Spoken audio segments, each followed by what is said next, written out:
சொல்றா.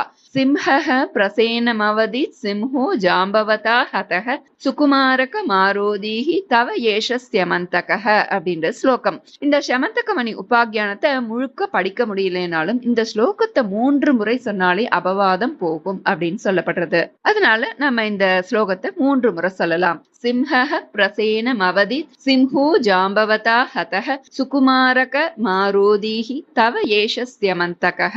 சிம்ஹஹ பிரசேனமவதி சிம்ஹோ ஜாம்பவதா ஹதஹ சுகுமாரக மாரோதீஹி தவ ஏஷ ஸ்யமந்தகஹ. சிம்ஹஹ பிரசேனமவதி சிம்ஹோ ஜாம்பவதா ஹதஹ சுகுமாரக மாரோதீஹி தவ ஏஷ ஸ்யமந்தகஹ. இந்த செமந்தகமணி உபாக்கியானத்தை படித்தாலும் கேட்டாலும் இந்த ஸ்லோகத்தை சொன்னாலும் மனதில் தெளிவு உண்டாகும், மகிழ்ச்சி ஏற்படும், அபவாதம் நீங்கும் அப்படின்னு சொல்லப்பட்டிருக்கு. நாம இந்த நன்னாள்ல நாராயணியத்துல தசகம் 80 செமந்தக